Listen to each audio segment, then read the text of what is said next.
कुछ परिस्थितियाँ इंसान को तोड़ कर रख देती हैं। तब उसे लगता है कि अब कुछ नहीं हो सकता। चारों तरफ से फंसने के बाद समझ नहीं आता कि बाहर जाने का रास्ता कौन सा है। तब उत्साह एक आशा की किरण बनता है। वो आपको एहसास दिलाता है उस शक्ति का जो आप में पहले से मौजूद है, लेकिन आपको उसका एहसास नहीं है। इसी से संबंधित आज की कहानी है हमारी, जो अगर आप सुनेंगे तो आप देखेंगे कि हम कैसे परेशानी में फंसे होते हैं और कैसे आराम से छोटे से उपाय होते हैं जिनसे हम उनसे निकल सकते हैं। प्राचीन समय की बात है। एक राजा थे। राजा की सेना में एक हाथी भी शामिल था जो युद्ध कौशल में पारंगत था। राजा उसी पर सवार होकर युद्ध लड़ने जाते थे और विजयी होकर लौटते थे। राजा को अपने इस हाथी पर बहुत गर्व था, लेकिन समय के साथ हाथी बूढ़ा होने लगा। राजा ने युद्ध पर जाने के लिए अब दूसरे हाथी का चयन कर लिया था। बूढ़ा हाथी अकेला रहने लगा था।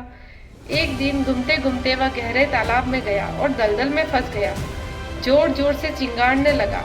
आवाज सुनकर लोग इकट्ठा हो गए। राजा और मंत्री तक पहुंचना ऐसी सूचना पहुंची कि उनका प्रिय हाथी फंस गया है। राजा मौके पर पहुंचे और उसे निकालने की हर संभव जुगत लगाई, लेकिन कोई फायदा नहीं हुआ।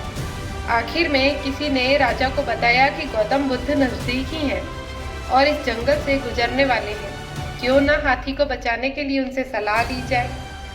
राजा को बात जची।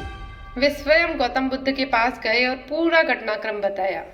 गौतम बुद्ध ने जो उपाय सुझाया उसे सुनकर हर कोई चौंक गया। गौतम बुद्ध ने कहा, इस हाथी को बाहर निकालना है तो युद्ध के नगाड़े बजाए जाए। राजा के सिपाहियों ने ऐसा ही किया और जैसे ही नगाड़े बजने शुरू हुए, हाथी में जोश आ गया और उसके पैर तेजी से चलने लगे। वह बिना किसी की मदद से खुद ही दलदल से बाहर आकर दौड़ पड़ा। इस कहानी से आपको क्या समझ में आया दोस्तों? यही कि अगर हमारे मन में एक बार उत्साह उमंग जाग जाए तो फिर हमें काम करने की ऊर्जा खुद ही मिलने लगती है।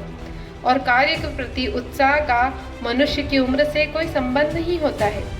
एक्चुअली हम यही तो सोचते हैं कि अब उम्र हो गई, अब क्या ये ऐसा काम करेंगे, अब क्या हमारा शौक पूरा करेंगे, लेकिन ऐसा नहीं है। अगर आपके अंदर उत्साह है किसी चीज़ का, अगर आप में उमंग है किसी चीज़ की कि मुझे ये करना ही है, तो फिर अपनी उम्र को मत देखिए। ये मत कहिए कि एज हो गई है अब ये काम नहीं, करके देखिए। आपको जिस भी चीज़ का शौक हो, आपकी जो भी उम्र हो, उसमें करके ज़रूर देखिए। यकीन मानिए आपको बहुत अच्छा लगेगा। उत्साह ही तो है जो हमें जिंदा रखा हुआ है, वरना तो क्या है, जिंदगी में खुशियाँ ही है कहाँ। जिंदगी में सिर्फ और सिर्फ दुख ही तो है। तो करके देखिए, अपने अंदर के उत्साह और उमंग को जगा कर देखिए। फिर मुझे ज़रूर बताइए कि आपको ये कहानी कैसी लगी। तब तक वीडियो को लाइक कीजिए और खुश रहिए।